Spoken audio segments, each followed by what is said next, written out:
Seconds after takeoff from London, disaster struck. On board British Airways Flight 762, both engines of an Airbus A319 suddenly exploded in a violent and terrifying manner. Passengers screamed in horror as fluids and debris streaked from the exposed engines, their faces frozen in panic. Above them, in the cockpit, the flight crew was just beginning to realize the extent of the disaster that was unfolding beneath them. The pilots immediately declared an emergency, but would they be able to make it back to the runway in time? As the minutes ticked by, the aircraft began to feel like a ticking bomb. This is the story of British Airways Flight 762.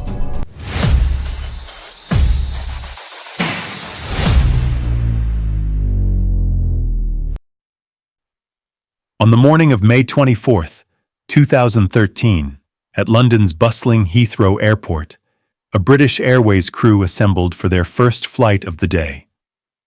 The sun was still low on the horizon, casting a faint golden glow over the terminal as the crew gathered their belongings and made their way toward their assigned aircraft.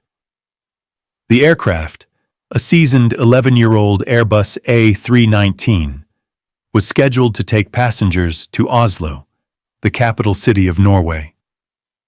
This 2-hour journey should have been like any other, but it would soon become a nightmare that no one had anticipated.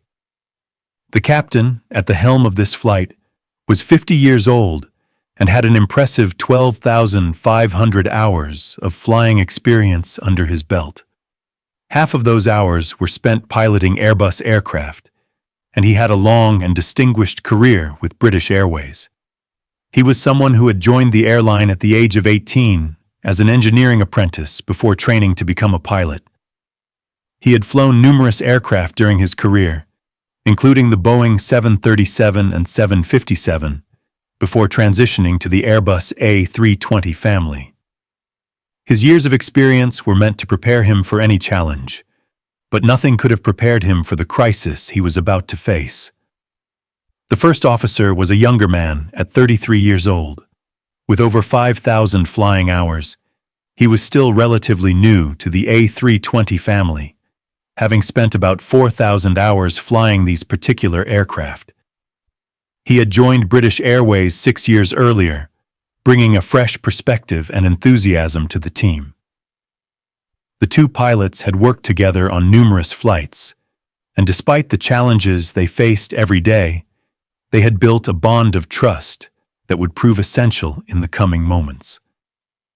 Before the passengers were allowed to board, the pilots conducted their usual pre-flight checks. They reviewed the aircraft's technology to ensure that no outstanding maintenance issues had been reported, but nothing seemed out of the ordinary. However, even with all the checks in place, one last task remained: a visual inspection of the aircraft's exterior. The first officer took responsibility for this walk-around, as was customary. As the first officer stepped outside the cockpit to carry out his walk-around, the captain remained inside, setting up the flight's route and inputting the performance data for takeoff.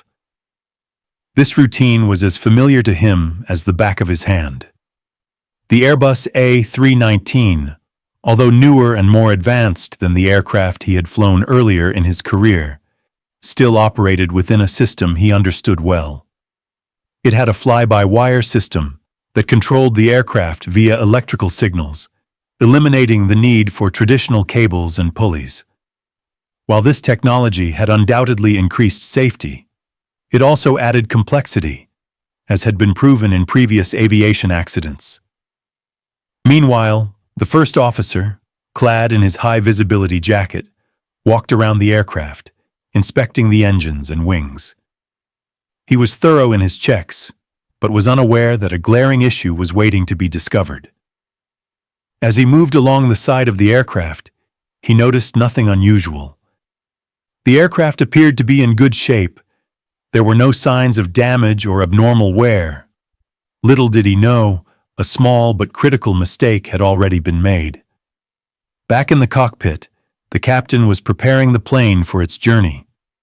He inputted the flight details into the aircraft's flight management system, calculating the necessary performance data for takeoff.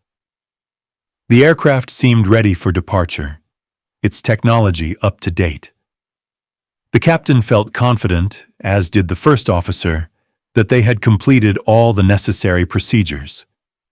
However, there was one crucial oversight, one small but fatal flaw that would soon become apparent. With the aircraft's final checks completed, the 75 passengers began boarding the aircraft. The bags were loaded, and the fuel tanks were filled to 7,600 kilograms. As the passengers made their way to their seats, settling in for the flight, the first officer completed his walk-around, or so he thought. The aircraft was now ready to depart. Unbeknownst to everyone on board, however, a time bomb had been ticking for hours. As the aircraft taxied toward the runway, the first officer began to line up for takeoff. The engines roared to life, and the aircraft began its roll down runway 27 left. The crew was unaware that disaster was mere seconds away. The cockpit crew's focus was on getting the aircraft into the sky safely, but their attention was about to be diverted to a much bigger problem. Within seconds, passengers near the windows saw an alarming sight. The engine cowling doors had suddenly swung open and were now flapping wildly in the wind. This unexpected sight caused panic among the passengers. Some screamed, others turned to the flight attendants in confusion and fear. Inside the cockpit, the pilots had not yet realized the severity of the situation. The plane continued its acceleration, gaining speed. As the aircraft powered down the runway, the cowling doors were ripped off both engines by the force of the wind.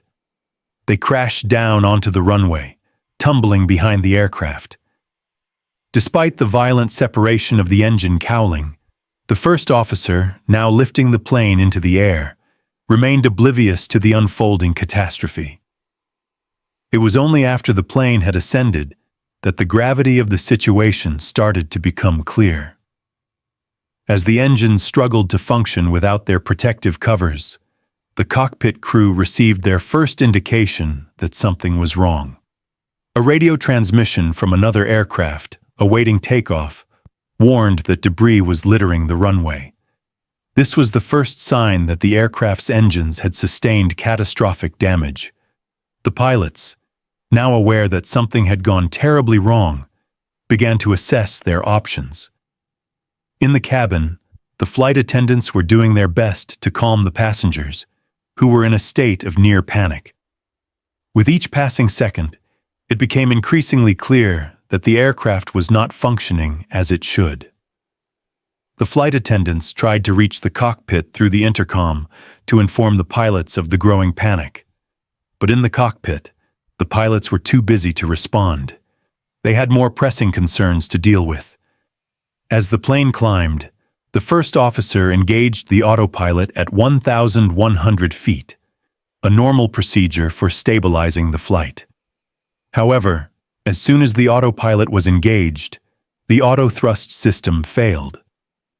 The pilots were now manually controlling the engines, something they had only practiced in a simulator, not in real-world conditions.